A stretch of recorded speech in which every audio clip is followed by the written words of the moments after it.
Baik, selamat malam. Suara saya bisa didengar dengan baik. Bisa, Bisa, Pak. Pak.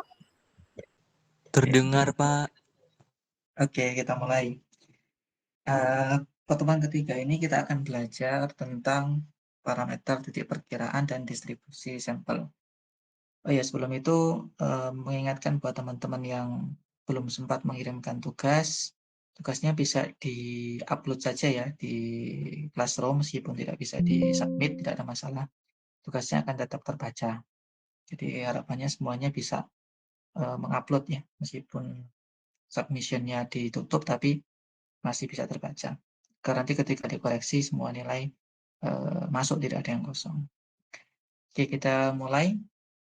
Hari ini kita belajar tentang parameter titik perkiraan dan distribusi sampel. Oke. Sebagai pendahuluan bahwa dalam ilmu statistik ya kita juga dihadapkan pada pengambilan suatu keputusan ya, suatu keputusan untuk menganalisis misalkan suatu populasi besar data. Nah, seringkali populasi yang besar itu sulit untuk kita interpretasikan ya, karena jumlahnya sangat besar. Kemudian kalau mau dihitung satu persatu, tentu akan memakan waktu dan biaya ya. Nah, biasanya orang-orang statistik ataupun orang-orang data science itu mengambil sebagian dari populasi ya, secara acak untuk dijadikan sebagai sampel. Harapannya sampel yang mereka analisis atau yang kita analisis sebagai seorang data science misalkan, itu bisa merepresentasikan populasi yang ada. Contohnya misalkan kita pengen melihat berapa persen mahasiswa ITERA itu yang suka makan mie misalkan. Nah, itu kita tidak perlu menanyai atau mensurvei satu persatu seluruh mahasiswa ITERA ya, tapi kita cukup mengambil sampel secara acak ya, random sampling, untuk melihat bagaimana kecenderungan datanya ya, sehingga nanti kita bisa mengambil kesimpulan secara umum. Oh, ternyata dari sampel yang saya ambil 60%, sekitar 60% sampai 70% mahasiswa ITERA itu suka makan mie, suka mengkonsumsi mie ya, berarti bisa kita tarik kesimpulan bahwa mahasiswa ITERA secara keseluruhan 60-70% itu suka mengkonsumsi mie. Jadi mengambil beberapa sampel dari populasi untuk dianalisis sehingga kita bisa mengeneralisasi populasi itu seperti apa kondisinya. Oke. Ada 2 cara untuk mengetahui informasi dari populasi atau disebut sebagai parameter populasi ya. Karena parameter populasi ini ada banyak, ada nilai rata-rata, kemudian ada variance data ya, kemudian ada proporsi misalnya dan lain sebagainya ya. Nah, itu ada 2 cara. Yang pertama adalah mengestimasikan tadi yang saya, apa namanya, tunjukkan ya, bagaimana kita mengambil sebagian sampel dari populasi itu, kemudian kita menarik kesimpulan. Atau yang kedua dengan cara menguji hipotesis ya, menguji hipotesis dari suatu dugaan. Jadi misalkan kita nggak tahu keadaan realnya, tapi kita menduga, kira-kira 50% mahasiswa ITERA itu suka mengkonsumsi mie. Nah, itu dugaan awal. Nah, maka dugaan itu harus kita uji, yang namanya hipotesis harus kita uji. Apakah nanti hipotesisnya benar atau salah, diterima atau tidak. Nah, untuk yang estimasi kita akan pelajari hari ini, tapi untuk yang pengujian hipotesis nanti di pertemuan ke-5 sampai dengan 7 ya, dengan Bu Dewi, hipotesis untuk sampel tunggal ataupun untuk yang ganda. Jadi akan dipelajari di pertemuan berikutnya. Kita fokus ke cara yang pertama yaitu, dengan mengestimasikan atau memperkirakan.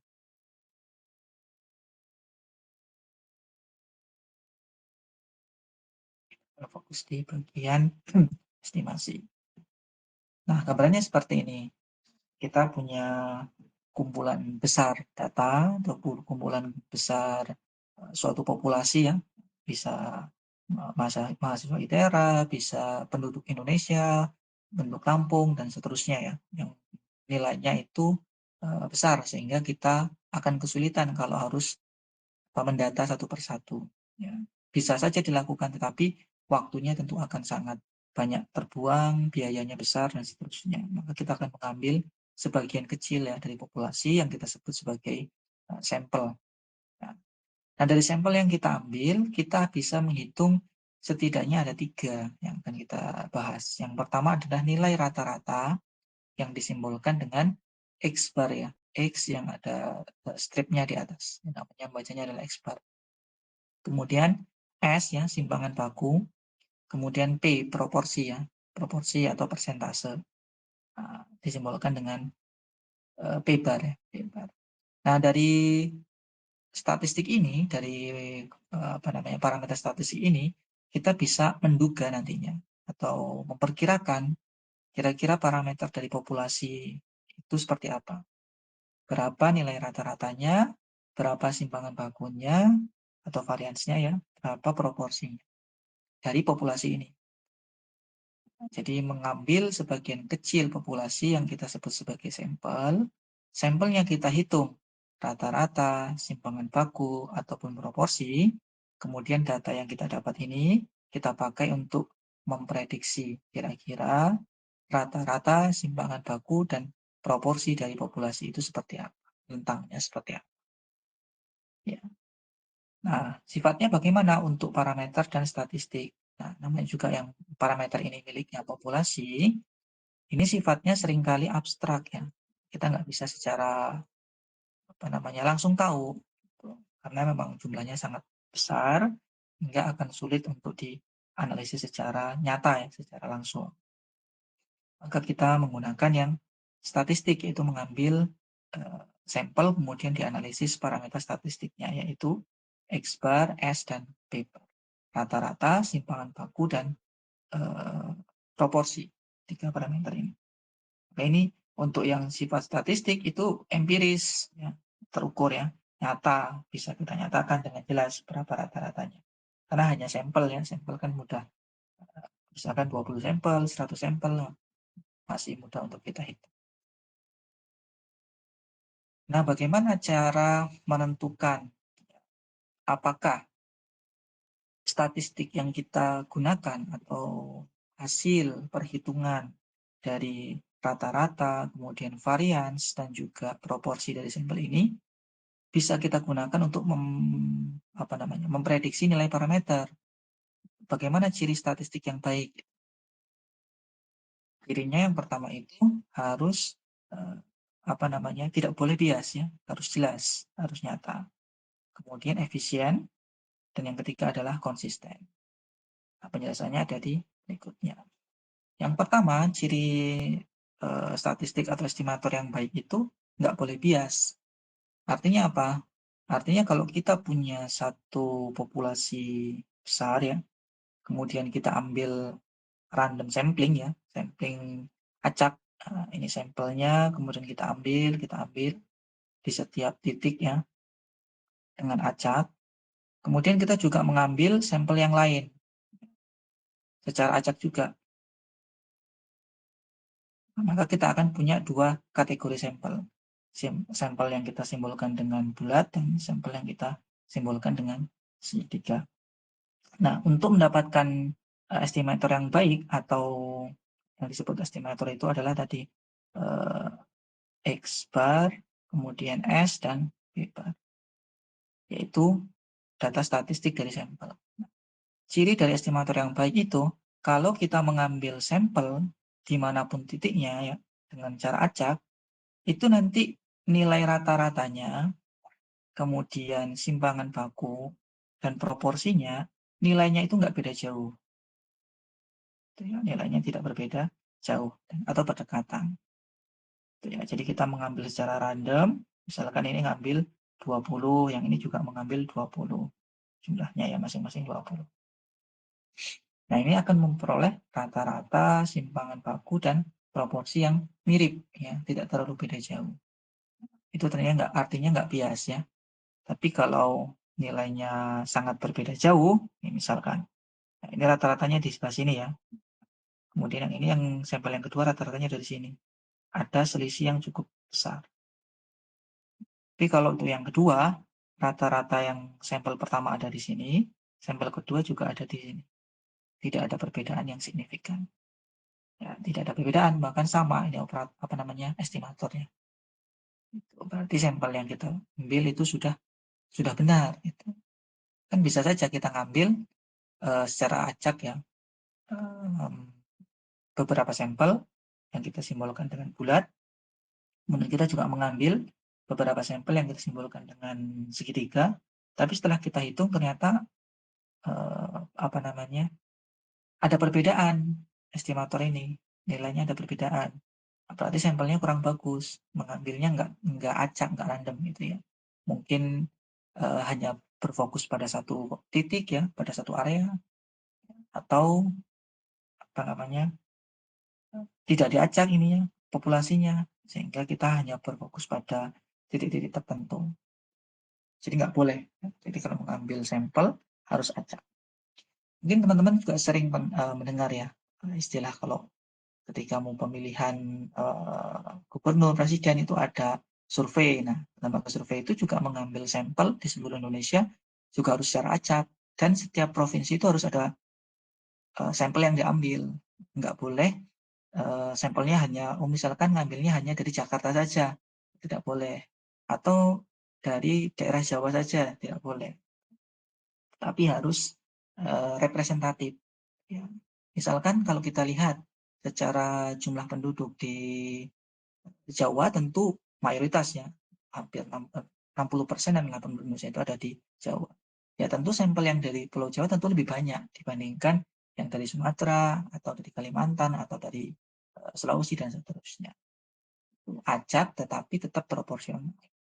Sehingga nanti hasil yang dihasilkan, parameter yang dihasilkan, statistiknya, rata-ratanya, simpangan bakunya, itu memang representatif terhadap seluruh populasi yang ada di Indonesia. Kemudian ciri yang kedua adalah efisien ya. Efisien yaitu ya, kalau kita lihat di sini, estimator efisien adalah estimator yang memiliki nilai varians terkecil ya. Artinya rentang antara data 1 dengan 2 itu tidak terlalu besar. Jadi misalkan kita punya eh, ini apa namanya sampel 1 ya, sampel 1 tadi yang disebutkan dengan bulat. Kita punya nilai rata-ratanya, kemudian simpangan baku dan juga proporsinya ya. Kemudian kita punya sampel yang kedua, punya rata-rata, simpangan baku, dan proporsinya. Nah, selisih keduanya rentangnya itu tidak boleh terlalu jauh. Jadi kalau kita mau menyimpulkan suatu populasi, oh ternyata rata-ratanya itu di antara misalkan 50 dari kurang dari 6. Nah, ini rentangnya tidak terlalu jauh. Tapi kalau misalkan nilainya 0 sampai 100, kita mengestimasikannya rata-rata populasinya itu seperti ini loh gitu. Nah, ini kan terlalu jauh ya nilainya. Rentangnya terlalu jauh. Ya memang benar, memang rata-ratanya pasti di antara 10 sampai dengan 90. Tetapi datanya menjadi sulit diperkirakan. Sebenarnya berapa nilai aslinya ini? Kalau yang rentang pertama kan cukup dekat. Berarti nilainya antara 51, 52, ataupun sampai dengan 59. Tuh, jadi tidak boleh terlalu jauh varians datanya. Harus efisien. Kemudian yang ketiga adalah konsisten. Jadi semakin banyak data yang diambil atau semakin banyak sampel yang diambil, seharusnya varians datanya itu akan semakin kecil. Varians dari populasi yang kita estimasikan. Nggak boleh datanya semakin banyak malah rentangnya makin jauh. Contohnya ini tadi. Kalau kita sama-sama mengambil 20, ya ini 2 juga 20. Nah, rentangnya kita dapat ini antara 50 sampai dengan 60. Kalau kita tambah datanya, misalkan jadi 100 data dan 100 data, kita dapat rentang yang baru, misalkan dari 56 sampai dengan 59. Nah, rentangnya makin pendek, variansnya makin pendek. Itu ciri yang ketiga, harus konsisten. Tapi kalau datanya kita kurangi, misalkan tinggal 10 ya, misalkan kita tinggal 10, masing-masing 10 data. Rentangnya ini akan membesar, misalkan menjadi tadi 50-60 ya, mungkin menjadi 40, kemudian ini adalah 70.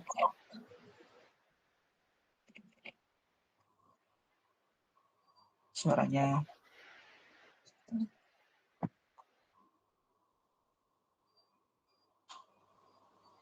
bergerak.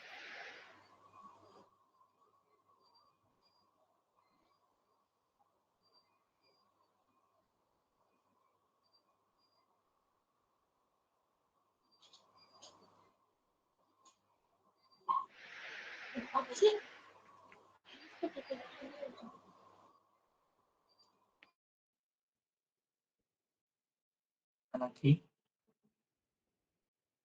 seperti itu ya. Jadi kalau sampelnya kita perbanyak, harusnya rentang nilainya yang kita dapatkan makin dekat dengan nilai sebenarnya, tidak makin jauh. Itu artinya sampel yang kita ambil atau estimator yang kita gunakan konsisten. Nah, jadi ketiga itu yang harus kita pegang ya prinsipnya. Kemudian bagaimana cara mengestimasikan ya, dari nilai statistik ya, yaitu nilai rata-rata, kemudian simpangan baku dan juga proporsi ya, menjadi estimasi interval dari suatu parameter populasi. Parameter populasi tadi ada 3, teman-teman ingat, yaitu rata-rata disimbolkan dengan mu, kemudian simpangan bakunya juga S, kemudian P ya, proporsi.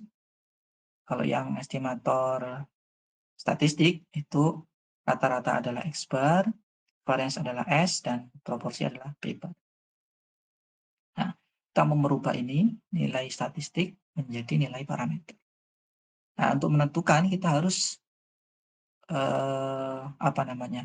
untuk merubah estimator menjadi parameter, kita harus menentukan ya tingkat kepercayaan dari estimasi yang kita gunakan. Kita mau menerapkan derajat kepercayaan ini berapa? Umumnya kalau menentukan derajat kepercayaan itu di kisaran 95% ya, nilai sekitar 95%. Artinya persen errornya itu ya sekitar 5%, nggak boleh tinggi-tinggi gitu.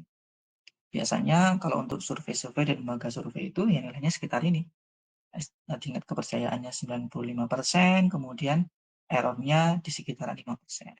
Ya 96 boleh, error-nya berarti 4%. Intinya tingkat kepercayaan itu adalah 1 dikurangi persen error, 1 dikurangi alfa. Ini namanya tingkat kepercayaan atau level of confidence ya. Ini adalah error. Nah, ini penting ya kita tentukan untuk melihat kontribusi statistik dari parameter yang akan kita estimasikan. Kita lanjut ke ini saja ya, contoh. Nah, yang pertama kita akan mengestimasikan nilai rata-rata.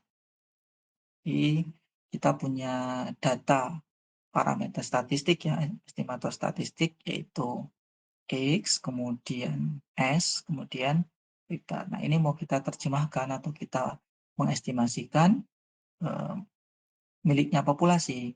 Itu mu, S, dan P. Ini miliknya sampel. Ini mudah kita hitung ya. Rata-rata kan cukup menjumlahkan, kemudian dibagi jumlah datanya. Kemudian varians atau simpangan baku juga mudah. Kemudian tadi sudah ada ya simpangan baku, persamaan yang kita pakai ini. Jumlah selisih antara data ke X dikurangi dengan rata-rata dibagi N+1. Kemudian proporsi ini tinggal membagi kejadian X dibagi dengan N, seperti menghitung probabilitas ya. Misalkan berapa banyak proporsi laki-laki di angkatan 2025. Itu berarti kan jumlah laki-laki dibagi jumlah data keseluruhan. Nah, ini juga sama. Kalau ini miliknya populasi. Tetapi nilainya tidak bisa kita ketahui secara pasti, sehingga kita memprediksinya dari sampel. Jadi punya data parameter statistik sampel, kemudian mau mengestimasikan si populasi. Nah, sampel yang kita miliki itu dikategorikan menjadi 2, yaitu sampel besar dan sampel kecil. Sampel besar itu kalau jumlahnya itu lebih dari atau sama dengan 30 ya, minimal 30. Lebih dari 30 dikatakan sebagai sampel besar. Tapi kurang dari itu dikatakan sebagai sampel kecil. Nah, jika sampel yang kita miliki adalah sampel besar ya, maka nilai rata-ratanya ini akan berdistribusi normal ya. Syaratnya harus berdistribusi normal. Jadi, tabel statistik yang akan kita gunakan dalam persamaan adalah ini transformasi ke dalam tabel normal distribusi atau tabel Z nyebutnya. Tabel Z adalah tabel normal distribusi normal. Kondisinya kapan? Kondisinya saat alfa per 2. Alfa tadi adalah persen error ya. Alfa tadi adalah errornya. Maka kita penting untuk menentukan, mengestimasikan rata-rata populasi itu, mau errornya itu berapa persen. Ya. Ini nanti jadi alfa. Kemudian alfa dapat, kita bisa melihat Z-nya berapa. X ini bisa kita hitung atau mudah kita dapatkan karena milik sampel ya. Kemudian simpangan baku dari populasi biasanya sudah diketahui. Oh, ini bukan S ya. Ini simpangan baku populasi. Kemudian N adalah jumlah sampel. Sebelah kiri ya, perhitungan sebelah kiri tanda kurang tadi, atau lebih dari. Ini dengan di sebelah kanan hanya berbeda tanda plus dan minusnya saja. Jadi kanan dan kiri cara menghitungnya sama. Yang membedakan hanya yang di depan tandanya min, yang di belakang tandanya plus. Nah, ini untuk sampel yang besar. Kemudian untuk sampel yang kecil, ini X-nya berdistribusi terhadap T student ya, bukan terhadap distribusi normal. Atau ini distribusi T nyebutnya. Sehingga parameter statistik yang kita pakai nantinya atau data statistiknya, kita pakai tabel T. Menggunakannya adalah tabel T. Nah, dari mana tabel T dan tabel Z? Nah, ini ada di lampiran ya, di lampiran buku-buku statistik. Nah, di bukunya Montgomery ada di lampiran. Nanti tabel ini juga akan saya berikan ya di Classroom. Atau saya upload dulu untuk teman-teman biar bisa membuka masing-masing ya. Oh, nanti kita ini saja apa namanya? Buka bersama dulu aja di sini. Nah, oke kita kembali. Jadi perbedaan utamanya untuk sampel besar kita menggunakan distribusi Z atau distribusi normal. Kemudian untuk sampel kecil kita menggunakan distribusi T. Ya, kemudian simpangan baku untuk sampel besar kita menggunakan simpangan baku populasi. Ya. Kemudian untuk sampel yang kecil kita menggunakan simpangan baku dari sampel S. Kanan dan kiri operasinya sama, yang membedakan hanya min dan plus. Sehingga kita bisa apa ini? Menuliskan ya dengan lebih sederhana bahwa mu itu nanti rentangnya antara X plus minus Z alfa per 2 dibagi akar N. Seperti ini boleh di plus minus. Nanti nilai yang minus diletakkan di depannya mu, yang plus diletakkan di belakang. Yang ini juga sama, berarti kita bisa tuliskan persamaannya menjadi lebih sederhana. Mu itu adalah X bar min plus min ya, T ketika alfa per 2, kemudian dikali S akar N. Ini untuk N yang kurang dari 30, yang ini untuk N yang lebih dari atau sama dengan 30.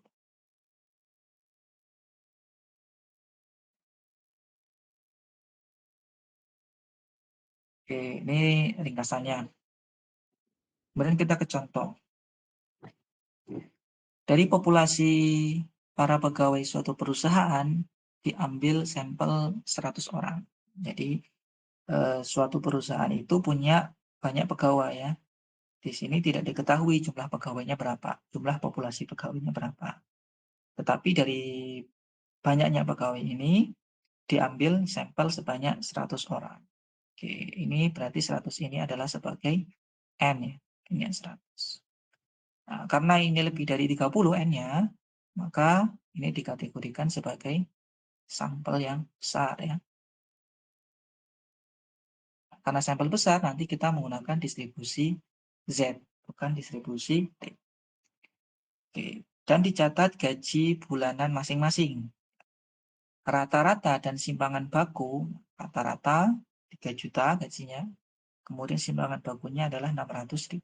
Oke, berarti 3 juta ini adalah sebagai X bar, kemudian simpangan bakunya ini adalah theta ya.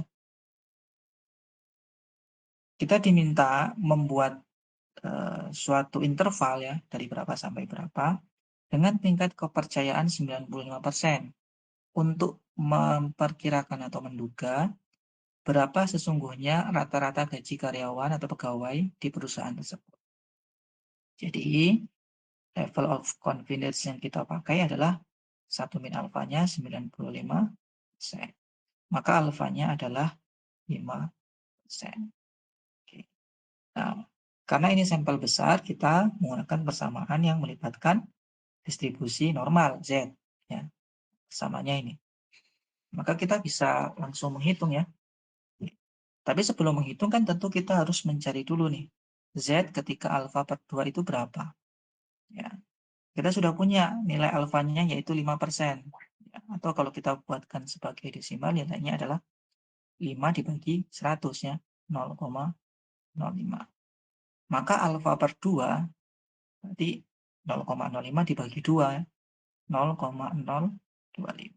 Nah, kita perlu melihat nilai Z saat alfa per 2 atau nilai Z saat kondisinya 0,025. Ini berapa? Karena ini nanti untuk dimasukkan ke sini.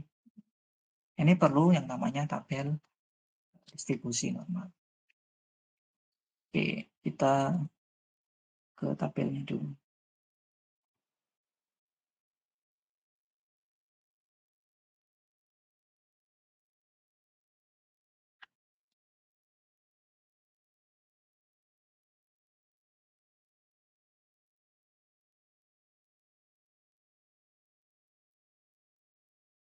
Oke, nah ini tabelnya ya. Tabelnya itu teman-teman nanti bisa cari di internet atau nanti saya kirim juga. Yang pertama ini adalah tabel tabel untuk normal distribution-nya atau distribusi Z, normal distribusi Z di sini ada tulisannya. Nah, tadi kita mau lihat nilai Z ya saat alfa per 2-nya itu 0,025.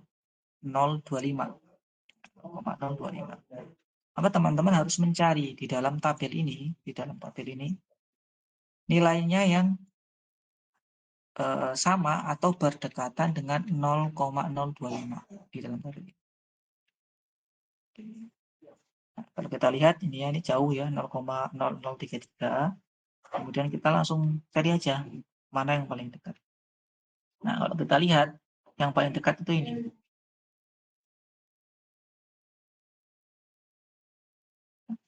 0,024998. Nah, kalau kita bulatkan kan menjadi 0,025. Ini lebih dekat ya dibandingkan yang sebelahnya. Kalau teman-teman lihat sebelahnya. Di sebelahnya memang 0,025 tapi belakangnya 588. Lebihnya terlalu banyak ya dibandingkan ini. Nah, jadi kita pilih yang ini, yang paling dekat. Nah, setelah dapat Z ketika 0,025, berapa nilai Z-nya? Kita tarik ke kiri, ya.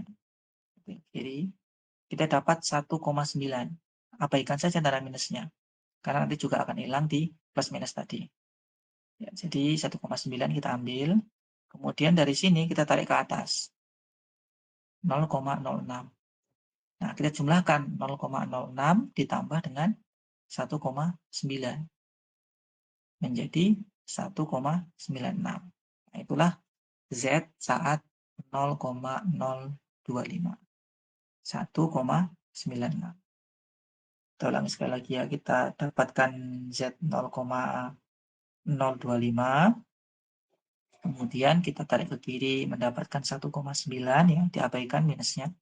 Kemudian kita tarik ke atas, dapat 0,06. 0,06 ditambah 1,9. 1,9. Itulah nilai Z. Kita kembali lagi ke poin. Nah, maka kita tahu nilai Z saat alfa per 2 atau saat 0,025 tadi adalah 1,96. 1,9 ditambah 0,06. Nah, ini akan digunakan untuk menghitung nilai rata-rata populasi. Maka kita tinggal memasukkan saja ya. X, kita tadi X rata-rata kita sudah punya ya, 3 juta ya. Kemudian dikurangi Z-nya, yaitu 1,96. Kemudian dikali simpangan bakunya 600.000. Kemudian dibagi akar N. N-nya adalah 100 sampelnya. Oke, ini mu. Yang di sebelah kanan nilainya sama dengan yang di sebelah kiri. Bedanya hanya di sini plus. Juta ya. Plus 1,96 dikali 1000 dibagi akar 100.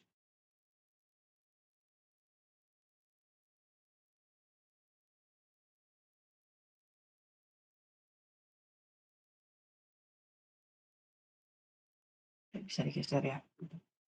Oke. Ya, berarti kita tinggal menghitung hasilnya ya. Ini akar 100 itu adalah 10 ya.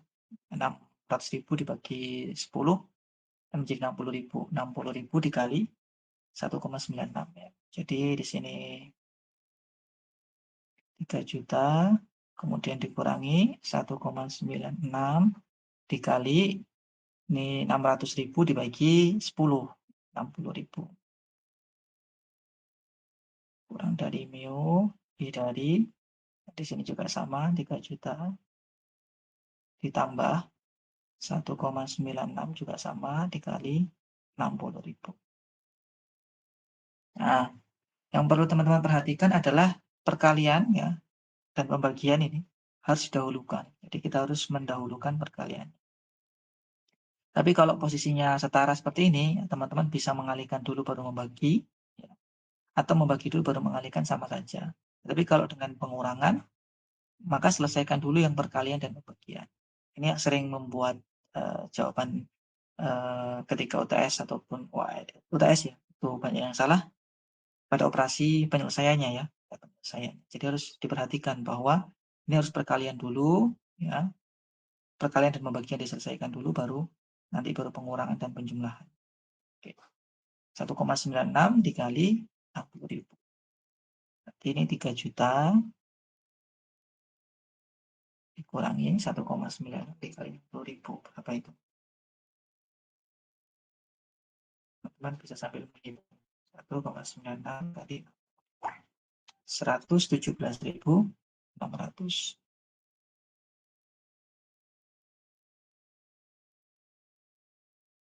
Ini juga sama 3 juta ya. Ditambah, nah ini perkalian juga hasilnya sama dengan ini. Oke. 3 juta dikurangi 117.600.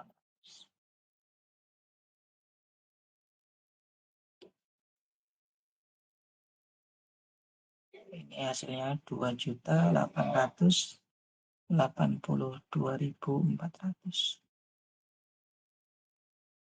Yang ini tinggal dijumlah ya. 3.117.600. Nah, ini nilainya. Jadi, perkiraan interval rata-rata gaji karyawan keseluruhan di perusahaan tersebut itu antara 2.882.400 sampai dengan 3.117.600 dengan tingkat kepercayaan 95%. 95% bisa kita percaya dengan data yang kita hasilkan atau rentang nilai yang kita hasilkan. Jadi sampai sini ada yang mau ditanyakan mungkin? Jadi sebenarnya nggak terlalu sulit ya. Yang penting teman-teman bisa membaca tabel Z tadi. Jadi 0,025 didapatkan 1,96. Kemudian kita tinggal memasukkan saja ke dalam rumus. Ya. Kemudian jangan lupa untuk menyelesaikan perkalian dan pembagian dulu, baru kemudian dikurangi. Jangan 3 juta dikurangi 1,96 dulu ya. Sering kali keliru ya. Meskipun tidak ada kurung, tetap harus kita utamakan ya perkalian dan pembagian. Oke. Ini juga sama hasilnya. Ini sudah dituliskan ya. Kemudian lagi kita coba untuk sampel yang kecil ya. Jadi manajer marketing dari sebuah retailer ingin memperkirakan berapa lama waktu yang dibutuhkan untuk menjual suatu jenis mobil ya. Dia melakukan pengamatan. Dari sampling yang dilakukan ya sebanyak 25 sampel. Ini berarti sebagai N. N-nya 25 ya. Ini kecil ya, sampel kecil. Maka nanti menggunakan distribusi T. Kemudian diperoleh rata-rata 54 tadi. Rata-rata ini berarti X bar ya. Kemudian standar deviasinya ini adalah S ya. Standar deviasi 5 hari. Berasal dari populasi yang berdistribusi hampiran normal. Oke. Tentukan taksiran interval kepercayaan 90% dan 99%. Maka jawabannya ada dua nanti. Interval saat 90% berapa dan interval saat 99% itu berapa. Ya.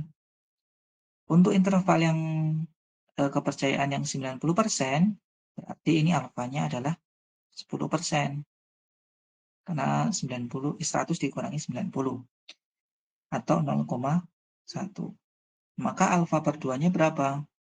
0,1 dibagi 2, 0,05. Oke, ini alfa per 2 yang pertama. Kemudian pada interval untuk yang level kepercayaannya 99%, ini alfanya kan 1% ya, atau 0,01. 1% atau 0,01. Maka alfa per 2-nya berapa? 0,01 dibagi 2, 0,005. Oke.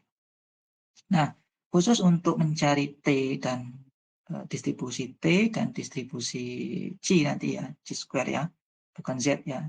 Jadi ada 3 distribusi yaitu Z, kemudian T, kemudian C ya, C square. Nah, untuk T dan C ini harus menghitung berapa nilai V ya, nilai V. Nilai V. V itu adalah jumlah data dikurangi 1. V adalah frekuensi data ya, yaitu jumlah datanya dikurangi 1. Nah, ini nanti untuk membaca tabel T-nya. Karena kita punya T alfa per 2-nya nilainya adalah alfa per 2-nya adalah 0,05 dan 0,005. Jadi kita perlu mencari kondisi saat T alfa per 2 atau T saat 0,05. Ini berapa? Dan yang kedua ini ya, T alfa per 2 saat T-nya adalah 0,005. Untuk V itu adalah 25 dikurangi 1, itu 24. 25 dapat dari N, 1 persamaan ya, N dikurangi 1. Maka V-nya adalah 24. Nah, 24 dengan nilai T alfa per 2 ini masing-masing, kita nanti akan dapat nilai statistiknya berapa. Kita coba ya.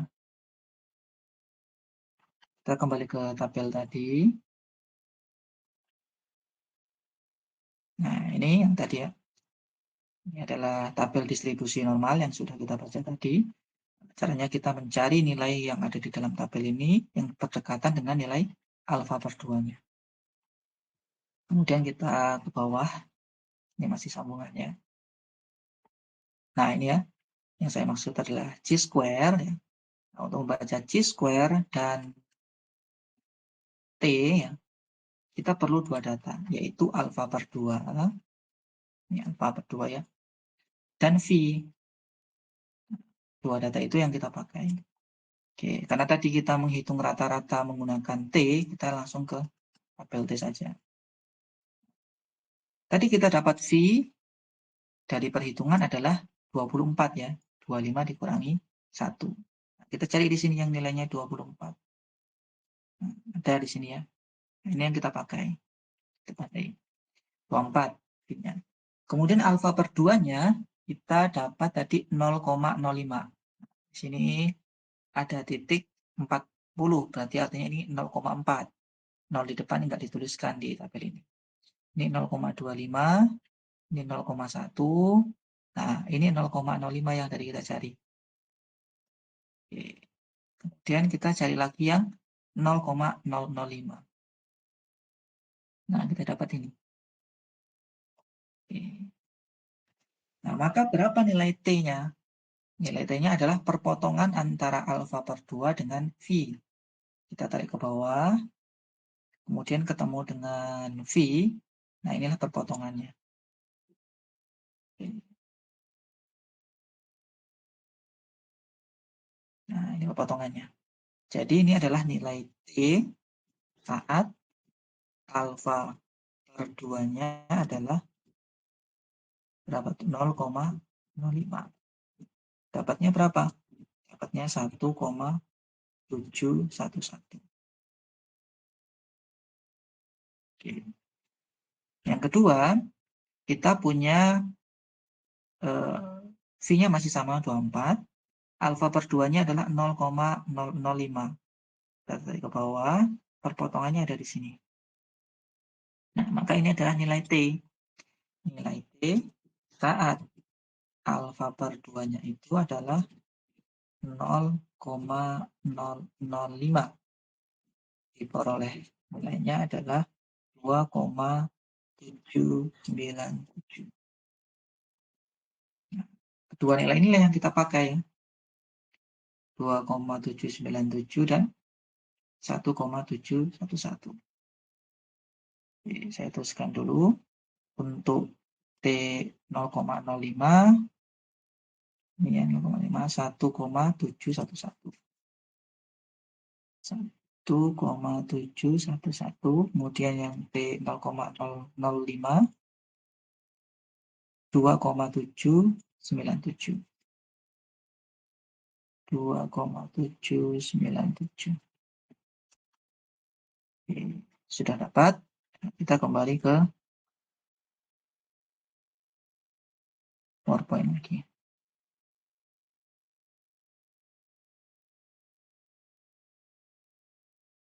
Nah, inilah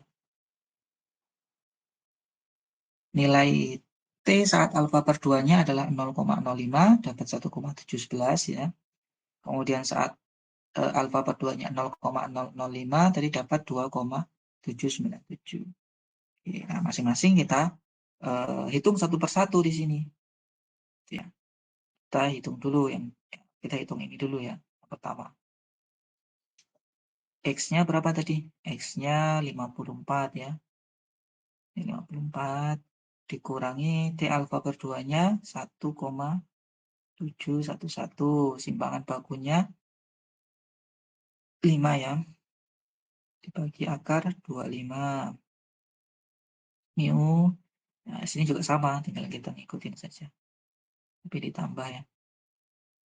1,711 dikali 5 per akar 25. Nah, 5 dibagi akar 25. Akar 25 adalah 5. 5 dibagi 5, 1 ya. 1 dikali 1,71 tetap 1,71. Maka ini menjadi 54 dikurangi 1,711 mu, yang di sini juga sama 54 ditambah 1,711. Oke, 54 dikurangi 1,711 itu berapa? 52,289 ya. Mu ini menjadi 55,711. Rentangnya antara ini 52,289 sampai dengan 55,711. Ini untuk tingkat kepercayaan yang pertama, yang 90%. Nah, untuk yang 99%, ya T alfa per 2-nya tinggal kita ganti ini. Tinggal kita ganti 2,797. Kita dapat hitungannya. Ini untuk sampel kecil ya, bedanya hanya di Z dan T saja. Bisa diikuti ya, semoga. Nah, ini penulisan ringkasnya ya, atau lengkapnya. Lengkap lebih rapi dengan yang tadi, beserta urutannya. Nilainya sekitar ya, ini dibulatkan 52,3 sampai 55,7. Tadi dihitung lengkap. Kemudian yang 99% juga sama, ini dihitung. Dapat, nah ini yang belum dituliskan adalah T-nya. Nah, T-nya 2,797. Jadi rentangnya antara 51,2 sampai 56,8. Oke, ini untuk yang 99%. Bedanya hanya di situ.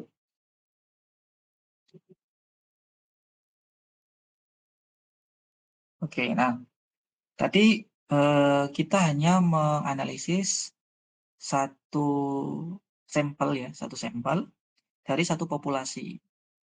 Ya, satu sampel dari satu populasi. Jadi kita punya sampel, kemudian kita mau mengestimasikan kira-kira ada di rentang berapa nilai populasinya. Tetapi sekarang, eee, di kasus selanjutnya kita dihadapkan pada 2 sampel dari 2 populasi. Ya, jadi misalkan, eee, ingin mengetahui rentang nilai statistik untuk kelas RA dan RB misalkan. RA dan RB itu sebagai populasi, masing-masing kelas RA dan RB diambil sampelnya. Nah, diambil sampling nilainya. Kira-kira nanti rata-rata nilainya itu antara RA dengan RB itu lebih besar yang mana? Maka kita gunakan ini. Untuk sampel yang besar, tetap sama definisi sampel besarnya, yaitu lebih dari sama dengan 30 ya samplingnya. Maka kita gunakan persamaan yang pertama, yaitu selisih rata-rata kedua sampel ya, tadi misalkan RA dan RB, berapa, sampel yang diambil, kemudian rata-ratanya sudah dihitung. Nah, selisihnya itu berapa, selisih rata-ratanya, apakah sama atau tidak. Kemungkinan kan berbeda ya nilainya, karena nilai, beda kelas, tentu rata-ratanya juga akan berbeda. Karena, individunya juga beda yang dianalisis. Nah, ini berapa selisihnya. Kemudian menggunakan distribusi normal juga karena sampel besar. Kemudian, simpangan bakunya ini dikuadratkan dibagi N, ditambahkan dengan simpangan baku yang sampel kedua, dikuadratkan juga. Kalau yang tadi kan hanya seperti ini ya, yang tadi itu kalau yang sampel tunggal itu X min Z alfa per 2 simpangan baku akar N. Ya, X Z alfa per 2 simpangan baku akar N plus. Nah, seperti ini saja.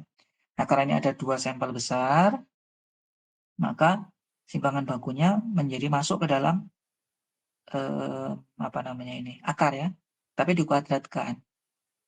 Oke, jadi ini harus kita hitung dulu, eee, apa namanya, pembagiannya, kemudian baru kita jumlahkan dengan hasil hitungan ini, baru kemudian kita akarkan. Jadi nggak boleh diakarkan sendiri-sendiri. Itu algoritmanya, penyelesaiannya seperti itu ya. Jadi kita kuadratkan dulu simpangan baku yang pertama, kemudian dibagi dengan jumlah sampel yang pertama. Kemudian nanti ditambahkan hasil pembagian, ini kuadrat dibagi N2, kemudian kita jumlahkan. Setelah dijumlahkan baru diakar. Jadi nggak boleh terpisah akarnya. Yang di sebelah kanan sama, bedanya di sini plus, di sini min. Seperti itu. Nah, untuk sampel besar dan sampel kecil, bedanya pun sama dengan yang sebelumnya. Kalau yang sampel besar menggunakan distribusi normal Z, kalau sampel kecil menggunakan distribusi T. Nah, untuk, variansnya atau simpangan bakunya, caranya sama juga, yaitu dengan mengkuadratkan dibagi jumlah sampel, kemudian ini juga dikuadratkan dibagi sampel yang kedua, kemudian dijumlahkan baru diakar. Ya, ini nanti kita akan dapat selisih rata-rata populasi 1 dan 2 itu berapa selisih. Apakah kelas RA dan RB misalkan, ini punya nilai rata-rata yang berbeda. Kalau berbeda rentangnya itu antara berapa sampai berapa. Itu yang perlu kita hitung. Bisa RA-RB, bisa RB-RC ya, bisa RA-RC, tentu saja. Nah, kemudian ya, untuk menentukan siapa sampel 1, siapa sampel 2, kita melihat rata-ratanya, melihat X-nya. Jadi tadi kalau kita dihadapkan oleh 2 sampel besar ataupun kecil, kita menentukan siapa sampel 1, siapa sampel 2, maka yang dilihat rata-rata yang paling besar. Ya, rata-rata sampel yang terbesar itu jadi sampel 1. Ya, yang selanjutnya ya berarti jadi sampel 2. Kalau ada 3, ya kita harus analisis satu persatu. RA dengan RB dulu, RB dengan RC, baru RA dengan RC. Nah, dari masing-masing hubungan ini tentu akan dapat siapa yang sebagai sampel 1 misalkan antara RA dengan RB. Siapa yang sebagai sampel 1 antara RB dengan RC. dan siapa yang sebagai sampel satu antara RA dengan RC. Intinya tadi kata kuncinya adalah sampel satu adalah yang memiliki rata-rata paling besar. Agar nanti hasil hitungannya nggak membingungkan gitu aja. Ini kita sepakati. X1 adalah yang terbesar. Oke, contohnya seperti ini. Terdapat dua kelompok mahasiswa yang mengikuti ujian statistik. Ada kelas RA dan RB. Contohnya ya. Di kelas RA, sampel yang dianalisis itu sebanyak 75 orang. 75 mahasiswa, nilai rata-ratanya adalah 82. Oke, berarti RA kita jadikan sebagai sampel satu ya. Ini berarti nilai rata-rata X1. Kemudian ini berarti menjadi jumlah sampel 1, N1. Nah, di kelas RB ini sampelnya 50. Berarti ini sebagai N2. Kemudian rata-ratanya 76. Ini berarti sebagai X2. Kemudian simpangan baku RA, ini berarti simpangan baku 1. RB berarti ini adalah simpangan baku yang kedua. Kita diminta untuk menentukan beda rata-rata dari kedua kelompok ini secara populasi. Nah, kebetulan yang diambil adalah sampel. Tapi kebetulan sampelnya adalah sampel besar. Ya, jadi kita menggunakan distribusinya Z ya, karena sampel besar. Kita gunakan distribusi Z. Berapa nilai alfanya? Untuk kasus ini, interval kepercayaan dibuat 96%. Maka alfanya adalah 4%. Persen errornya 4%. Atau kalau kita jadikan desimal menjadi 0,04. Maka alfa per 2-nya adalah 0,02. Sehingga nanti kita perlu mencari Z saat alfa per 2 atau Z saat 0,02. Ini berapa? Oke. Kita kembali ke tabel ya. Z saat 0,02.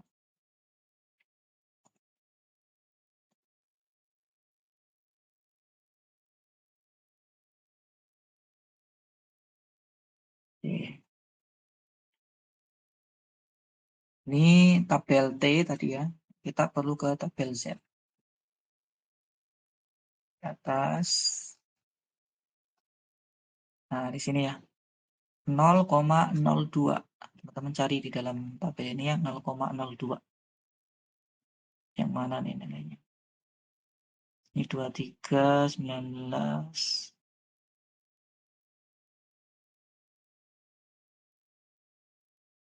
Ya, ini ya, antara dua ini.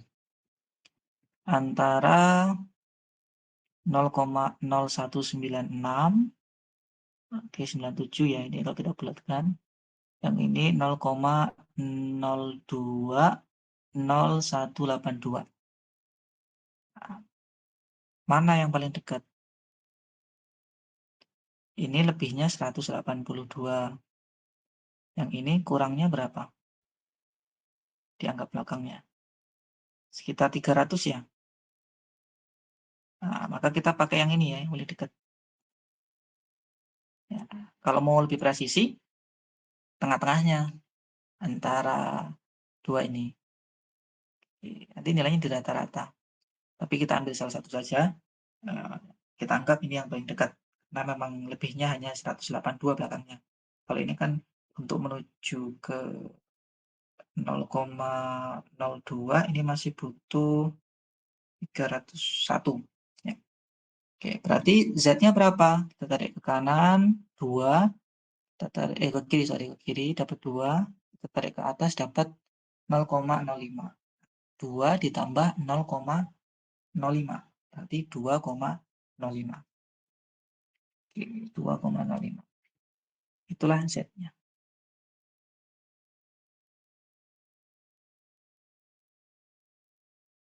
PZ-nya berarti 2,05. Ya sudah, kita tinggal masukkan saja ke rumusnya. Rumusnya tadi yang ini. Karena sampelnya besar, kita pakai ini.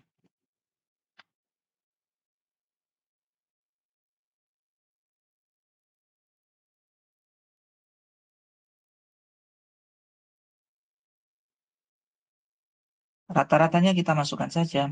Yang paling besar tadi X1-nya 82 ya. 82 dikurangi X2-nya 76. Dikurangi Z alfa per 2-nya 2,05 dikali akar. Nah, ini agak besar akarnya ya. Simpangan baku yang pertama 8 kuadrat dibagi jumlah sampelnya 75 ditambah 6 kuadrat dibagi jumlah sampelnya 50 kurang dari mu1 min mu2 dari, ini kita tulis ulang yang di sebelah kanan ya, menulis ulang yang ada di sebelah kiri.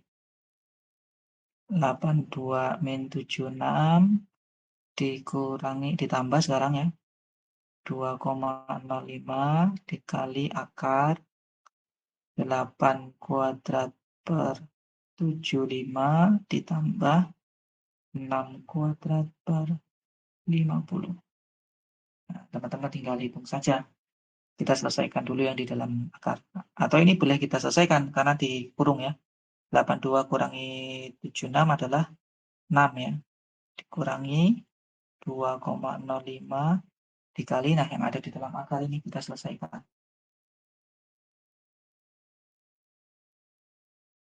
8 kuadrat itu 64 ya, dibagi 75.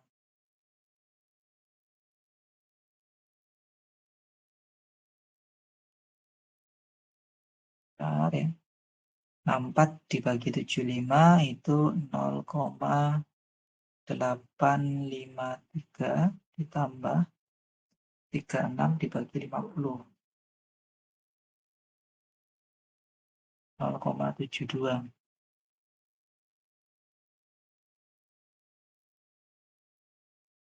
Dari mu1 min mu2 juga sama 6 plus 2,05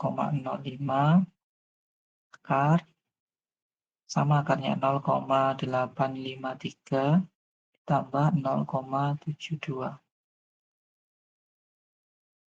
0,72 ditambah 0,853 kita akarkan.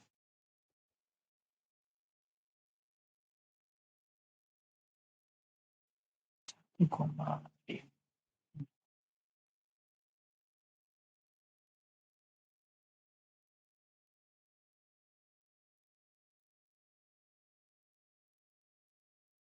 1, nah ini kita tuliskan dulu aja 6 min 2,05 dikali 1,254.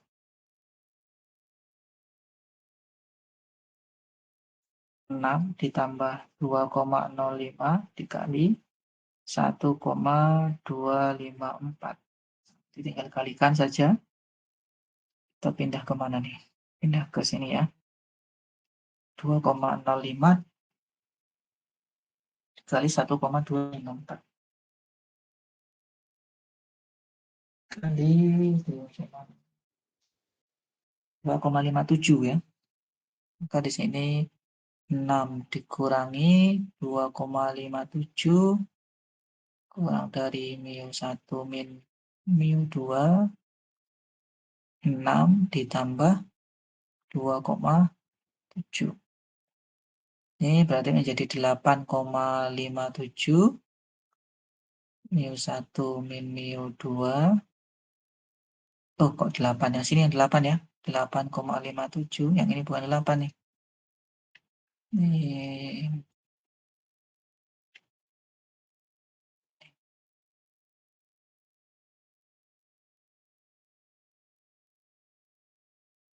6 dikurangi 257.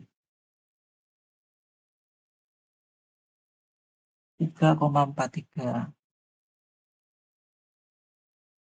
Nah, maka kita bisa menyimpulkan bahwa selisih rata-rata nilai RA dan RB itu antara 3,43 sampai dengan 8,57. Dari data-data yang ada. Seperti itu untuk selisih rata-rata dua populasi. Ya, populasi dari dua sampel yang diambil. Oke. Nah, ini ya, hitungannya sama. Oke, nah itu tadi untuk yang nilai rata-rata atau parameter yang pertama ya. Kan parameternya ada 3 yang kita estimasikan. Rata-rata, varians, dan proporsi ya. Mu, kemudian theta ya, kemudian satunya lagi adalah P ya. Untuk contoh yang selisih rata-rata sampel kecil tidak ada ya, teman-teman nanti bisa coba cari-cari sendiri. Bedanya tadi aja di rumusnya menggunakan distribusi T ya, untuk sampel kecil, sampel yang kurang dari 30. Bedanya hanya di situ. Selebihnya sama perhitungannya. Silakan ya sambil berjalan, kalau ada yang ingin ditanyakan boleh langsung open mic saja. Oke, nah yang pertama kita akan mengestimasikan varians untuk satu sampel ya, satu sampel atau satu populasi. Sama seperti tadi, rata-rata satu populasi, kemudian selisih rata-rata dua populasi. Ada sampel besar, ada sampel kecil. Nah, untuk varians ini rumusnya hanya satu ya, sampel besar, sampel kecil tidak ada ya. Jadi variansnya menghitungnya satu ya untuk populasi. Karena ini variansnya adalah varians populasi, bukan varians sampel. Kan nggak ada sampel besar, sampel kecil, karena ini populasi. Jadi yang mau kita estimasikan adalah nilai variansnya. Nilai, apa nyebutnya, theta kuadrat ya. Yaitu rentangnya antara n-1 dikali x kuadrat per C square saat alfa per 2. Nah, C square ini yang diperoleh dari tabel. Membacanya mirip dengan tabel T. Ya, mirip dengan tabel T, yaitu kita perlu V, yaitu n-1, dan perlu alfa per 2. Itu yang perlu kita siapkan untuk membaca tabel besi. Kanan dan kiri relatif sama, yang membedakan nilai C square-nya. Ya, C square-nya. Kalau ini C square-nya saat alfa per 2, yang di kanan C square-nya saat 1 min alfa per 2. Jadi kebalikannya dari yang depan. Jadi untuk ini kita perlu tabel juga. Tabel C square. Nah, kita perlu V, yaitu n-1, dan 1 min alfa per 2. Jadi saat ini saat alfa per 2, yang ini saat 1 min alfa per 2. Oke. Kita ke contoh. Random sampling sebanyak 10 sak semen. Oke, sebanyak 10 sak semen, berarti ini adalah N ya. Memiliki standar deviasi. Ini berarti S. Berasal dari populasi berdistribusi normal. Tentukan interval kepercayaan 95%, maka 1 min alfanya adalah 95%, alfanya adalah 5%, atau 0,05. Tentukan interval kepercayaan 95% untuk varians dan simpangan baku semua sak semen. Oke, varians, maka yang mau kita hitung adalah theta kuadrat, simpangan baku yang mau kita hitung adalah tetanya. Jadi ini tinggal dikuadratkan saja ya, tinggal diakarkan saja. Kita sudah punya alfa, kita sudah punya n ya. Kita hitung apa? V ya. N min 1. 10 min 1, 9. V-nya nanti kita pakai 9. Alfa 0,05. Maka alfa per 2-nya adalah 0,025. Oke, alfa per 2 sudah dapat. Kita perlu 1 min alfa per 2. 1 min alfa per 2. 1 dikurangi 0,025. 0,975. Maka kita perlu mencari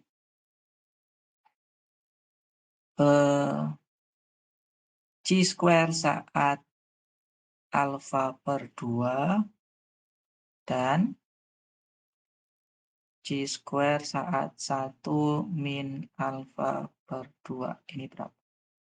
Dengan menggunakan V-nya 9. Kita ingat-ingat ya, alfa per 2-nya adalah 0,025. Kita akan buka lagi tabelnya.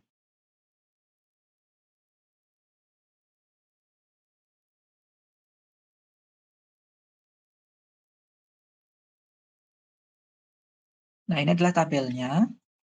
Ini tabel distribusi normal. Yang kita pilih ya, tabel C-square ya. C-square distribusi. V tadi kita dapat 9 ya. Ini kita tanding dulu. 9. Kemudian alfa per 2-nya tadi dapat 0,025. 0,025 itu mana? Ini 0,025. Kemudian dapat 1 min alfa per 2-nya adalah 0,975.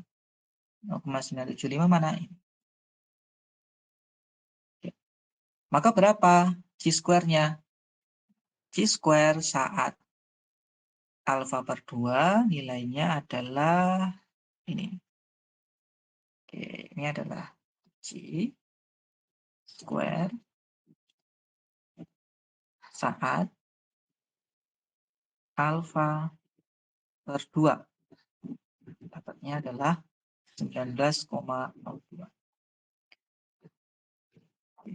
Kemudian kita copy aja. Kita dapat C-square saat 1 min alfa per 2. Nilainya ini. Ini adalah C-square saat 1 min alfa per 2. Nilainya 2,7. So, dua nilai inilah yang akan kita pakai di hitungan tadi. Kita ingat-ingat ya. Saat 1 min alfa per 2, 2,7. Saya tuliskan dulu sini. Ini 2,7 ya. Kemudian C saat alfa per 2, 19,02. Oke, 19,02.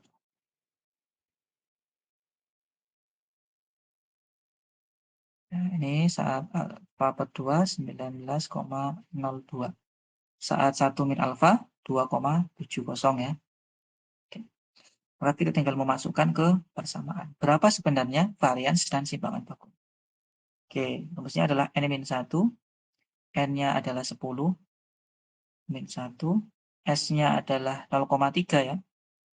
0,3 dipangkatkan 2 dibagi C-square saat alfa per 2 adalah 19,02 kurang dari varians ya. Variansnya kurang dari 10 min 1, 0,3 pangkat 2 dibagi C-square saat 1 min alfa per 2, yaitu 2,7. Nah, ini kita hitung. 10 kurangi 1, 9 ya. Dikali 0,3 pangkat 2, 0,09. Dibagi 19,02. Kurang dari C-square. Ini 9 dikali 0,09 dibagi 2,7. Nah, dapat di rentang berapa? Kita hitung saja. 9 dikali 0,09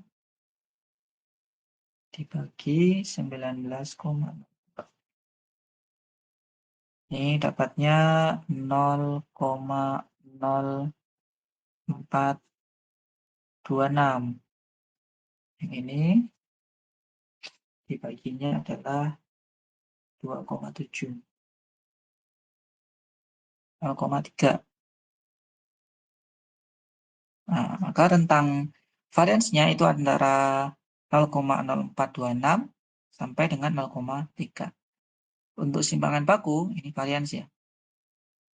Varians.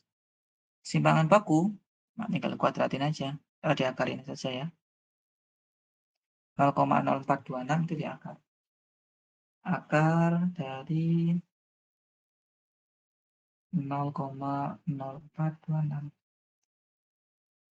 yaitu 0,21.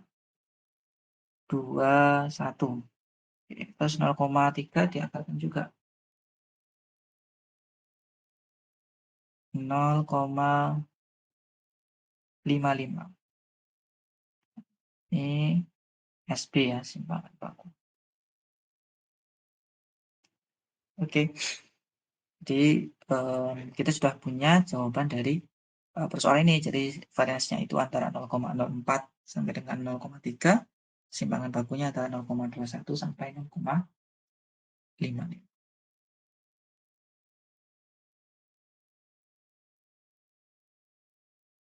Oke, ya ini varians. Simpangan bakunya tidak dihitung ya. Kita tinggal tambahkan saja tadi ya. 0, berapa tadi? 21 ya.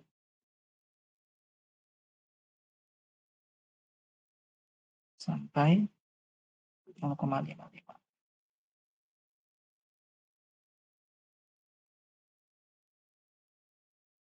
Oke, ini untuk varians.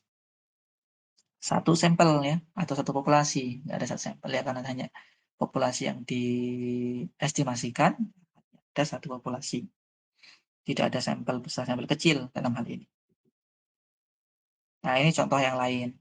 Teman-teman bisa kerjakan. Sebenarnya sudah ada jawabannya juga di setelahnya.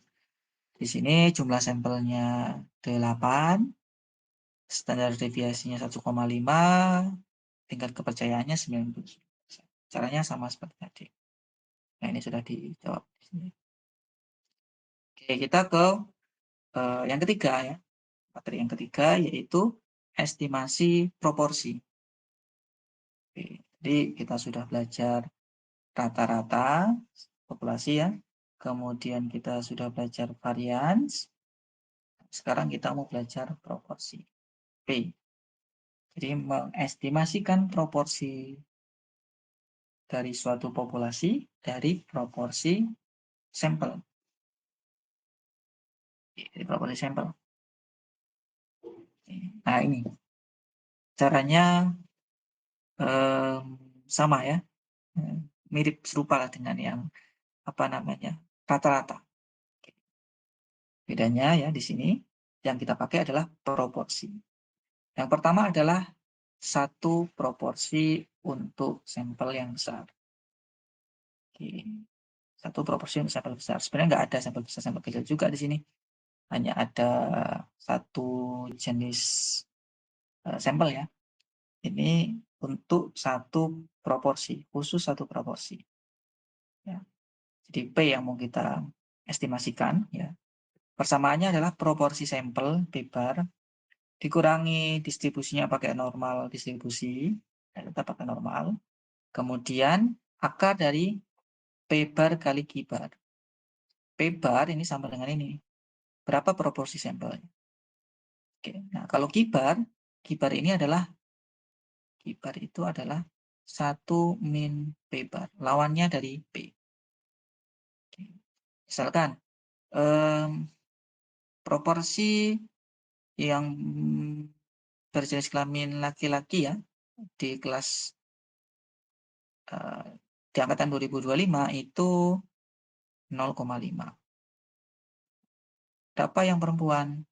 Tinggal 1 dikurangi 0,5 ya. Nah, seperti ini.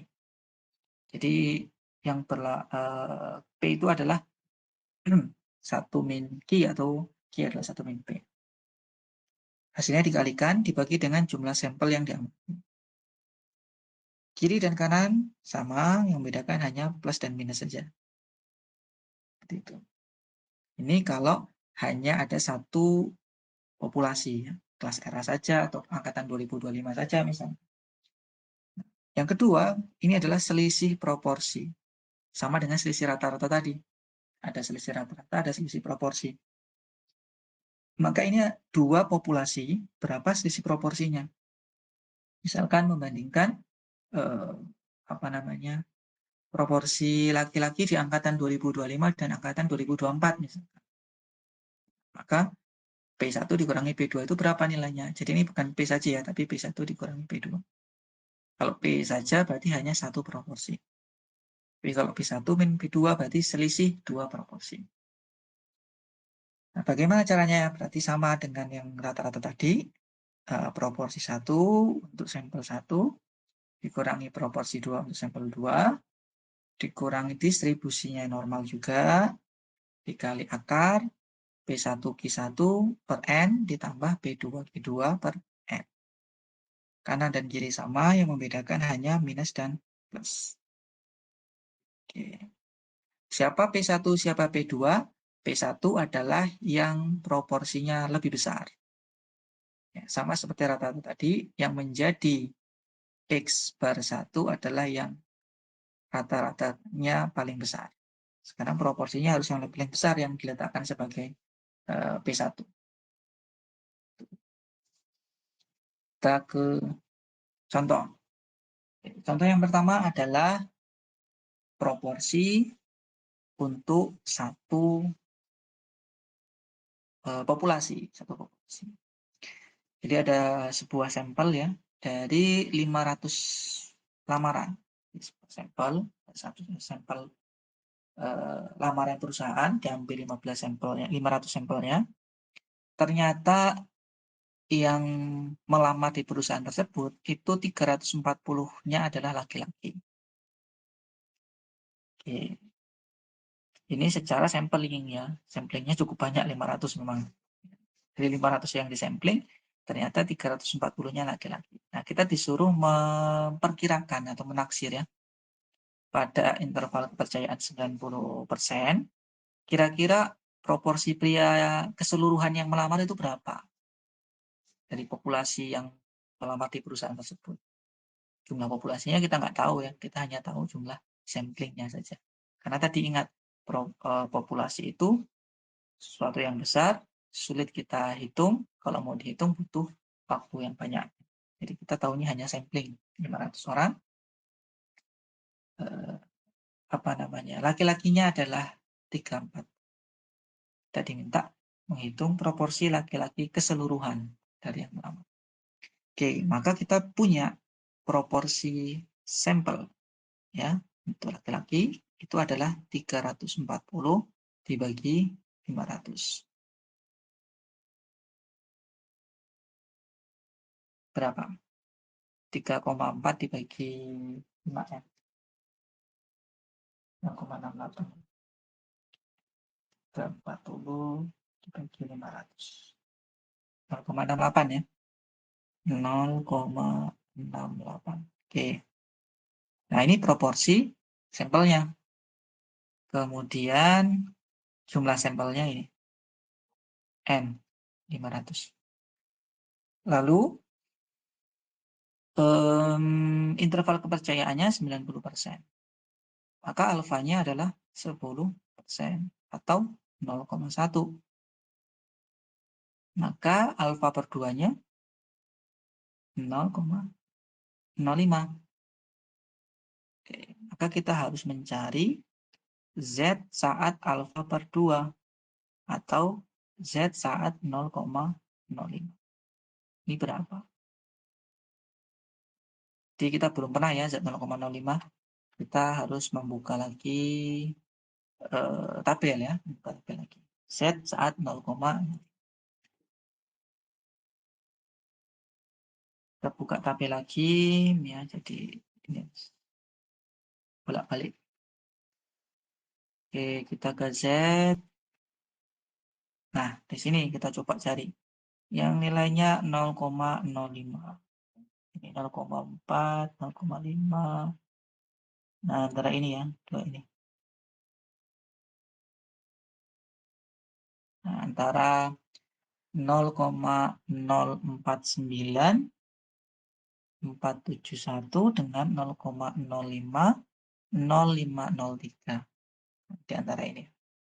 Boleh kita ambil rata-ratanya, kalau ini sepertinya di tengah-tengahnya, karena kalau kita lihat, ini untuk mencapai 0,05, kurangnya masih sekitar 529 ya.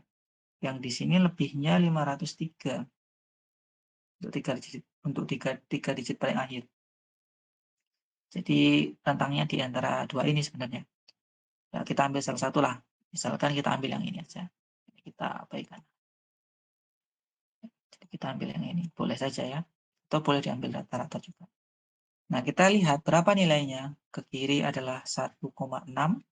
Ke atasnya adalah 0,04. Berarti 1,6 ditambah 0,04. Di 1,64 ya. Maka Z-nya 1,64. Kalau ada yang pakai 1,65 boleh enggak? Boleh saja ya. Di antara dua ini. Kalau ada yang pakai 1,645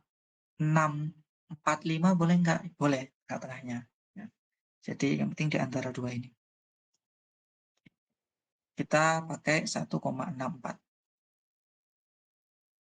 1,64. Ini ya.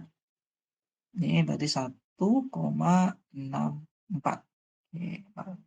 Ya sudah, kita tinggal masukkan ke rumus yang sudah ada. P bar, P barnya tadi 0,68. 0,68 dikurangi Z-nya 1,64. 1,64 akar ya.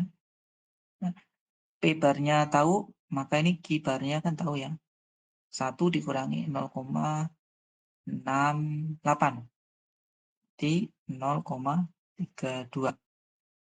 Berarti di sini 0,68 dikali 0,32 ya, dibagi N-nya 500. Ini akarnya sampai bawah ya, jadi harus dihitung dulu baru diakarkan. P, nah di sini sama dengan yang sebelah kiri. 0,68, tapi ini ditambah 1,64 akar 0,68 dikali 0,32 dibagi 500. Oke, kita hitung. 0,68 dikurangi 1,6. Kita hitung yang di dalam akar ya. Akar dari 0,68 kali 0,32 dibagi 500. Yang di dalam akar itu dapatnya 0,029. P 0,68 ditambah 1,64 kali 0,0209. Oke, kita kalikan dulu. Hasil tadi dikali dengan hasil dalam akar dikali dengan 1,64. Oke, 0,68 dikurangi 0,0342 kalau mau 4 angka.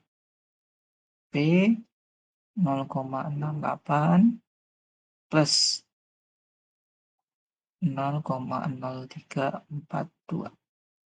Kita kurangi saja. 0,68 dikurangi 0,0342. 0,6458. P ini kita jumlahkan.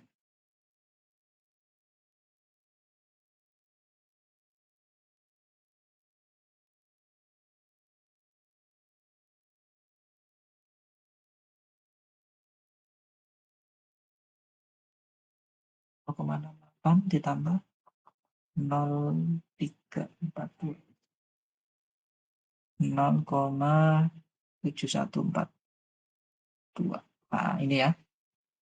Jadi proporsi pelamar berjenis kelamin laki-laki atau pria untuk populasi pelamar yang ada adalah antara ini 6458 sampai 0,7142. Kalau kita buat persentase berapa? Ya berarti ini kita kalikan 100 saja. 64,58% sampai dengan 71,42%. Ini tentang proporsi yang pria ya. Yang wanita berarti berkebalikannya. Oke, ini untuk level kepercayaan 90%. Nah, ini kalau dibulatkan ya, 0,65 sampai 0,71. Sama saja ya, dibulatkan.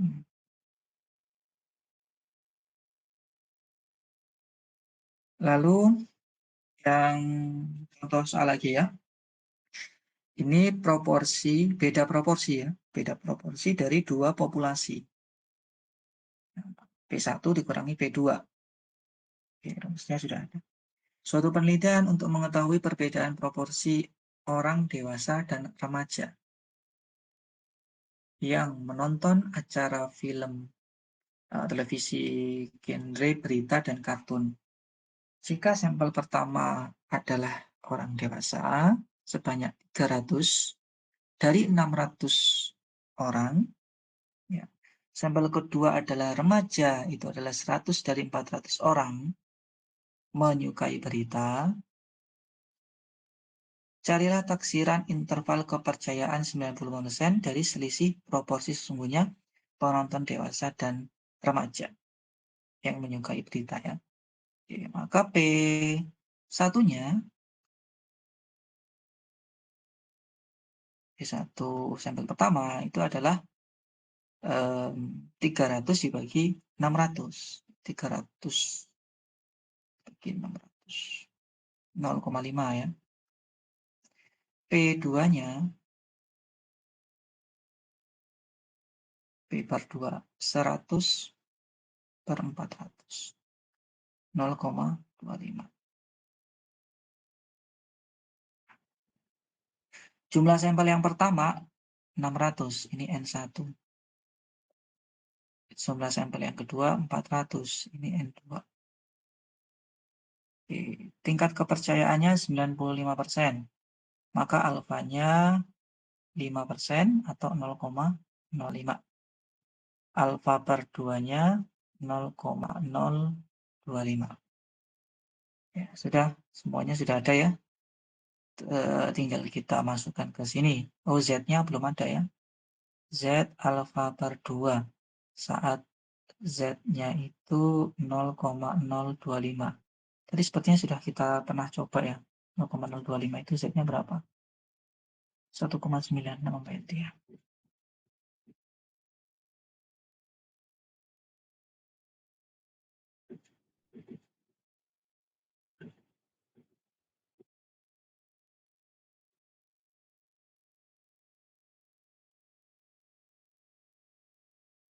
Nah ini ya. Z 0,025 itu 1,96. Benar ya?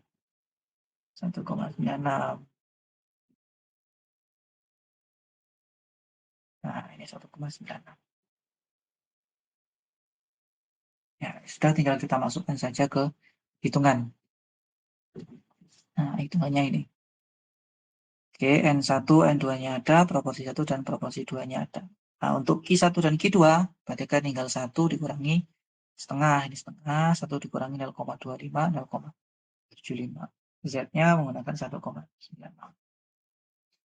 Oke, ini hitungan kanan dan kiri ya. Disatukan menggunakan tanda plus minus untuk meringkas saja biar nggak terlalu panjang. Oke, maka selisih proporsi untuk sampel 1 dan 2 plus minus Z saat 0,025 dikali dengan akar P1 Q1 per N1 ditambah P2 Q2 per N2 diakar. Oke, P1, P2-nya adalah 0,5 dikurangi 0,25. Dari sini. Kemudian Z alfa per 2 1,96. Kemudian P1 kali Q1 0,5 kali 0,5 dibagi jumlah datanya 600. Kemudian P2 kali Q2, P2-nya 0,25, Q2-nya 0,75. Dikalikan dibagi jumlah datanya 400. Ingat yang di dalam kurung harus diselesaikan dulu. 0,5 dikali 0,5 dibagi 600 ditambah 0,25 kali 0,75 dibagi 400. Setelah dijumlahkan baru diakar. Setelah diakar dikali dengan 1,96. Dapatlah 0,06. 0,5 dikurangi 0,25. 0,25. Maka rentang nilainya antara 0,25 min 0,06 ini sampai dengan 0,25 plus 0,0. Selisih proporsi antara dewasa dan remaja yang menyukai berita itu antara 0,19 sampai dengan 0,31.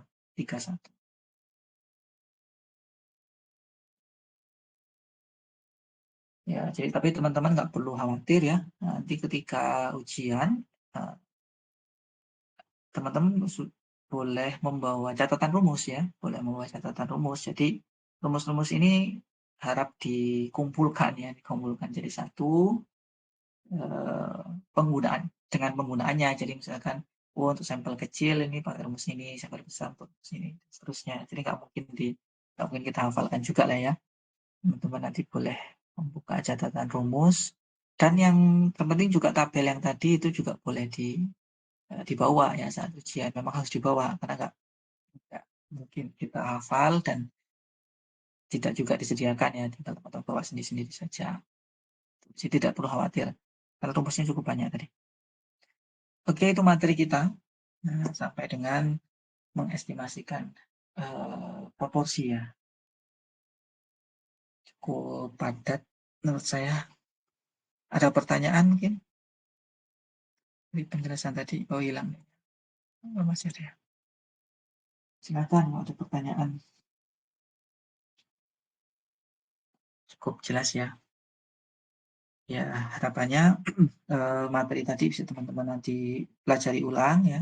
Dari catatan-catatan ini. Kemudian untuk minggu ini juga tetap ada tugas ya. Kita setiap minggu hampir ada tugas terus. Nah, ini tugasnya. Tugas ketiga untuk teman-teman ya. Jadi ada sebuah lembaga riset pemasaran ingin mengetahui rata-rata penggunaan telepon rumah tangga setiap bulannya di kota Bandar Lampung. Sebanyak 64 rumah ini diambil sampelnya secara acak. N-nya 64 berarti kan. Nah, N64 berarti sampel besar ya. Menunjukkan rata-ratanya pengeluaran tiap bulan itu 325.000. Standar deviasinya 20.000. Dengan interval 95%, teman-teman diminta menentukan interval untuk pengeluaran telepon di daerah tersebut secara populasi. Karena yang diketahui baru sampelnya saja. Nah, setelah dapat rentangnya, ya, teman-teman diminta menjawab pertanyaan kedua. Apakah kita bisa percaya bahwa rata-rata pengeluaran telepon itu lebih dari 330.000? Di interval ini apakah benar hitungannya itu lebih dari 330.000? Kalau benar ya dijawab benar, alasannya apa? Kalau salah ya dijawab salah apa. Demikian tugasnya ya. Deadline-nya 1 minggu.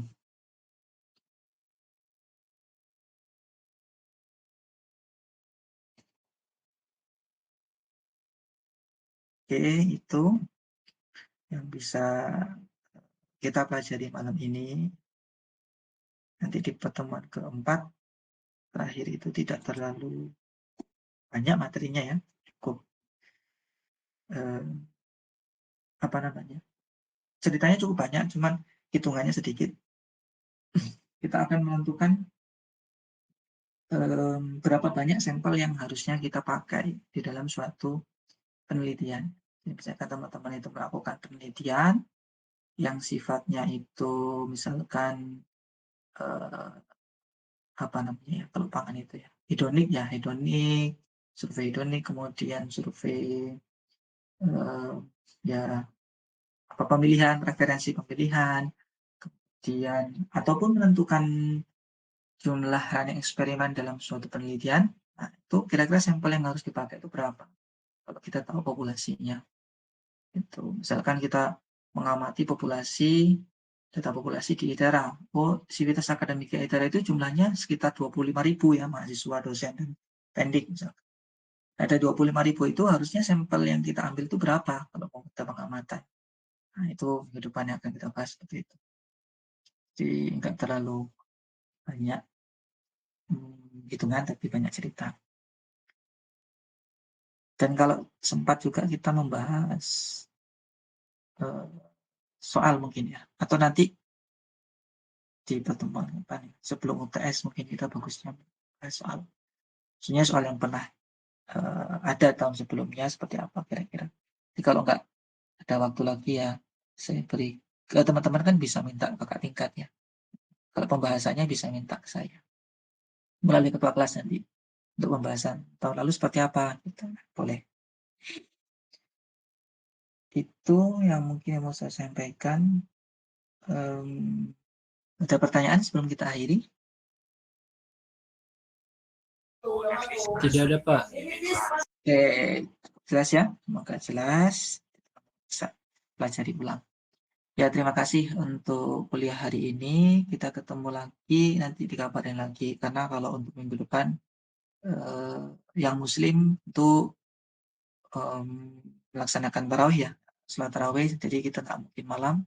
Nanti jadwalnya beda antar kelasnya. Demikian untuk kuliah kita hari ini. Untuk bagi yang muslim, selamat menjalankan ibadah puasa di minggu ini ya. Bentar lagi. Kita cukupkan. Selamat malam. Assalamualaikum warahmatullahi wabarakatuh. Waalaikumsalam warahmatullahi wabarakatuh. Terima kasih, Pak. Warahmatullahi wabarakatuh. Ya. Waalaikumsalam.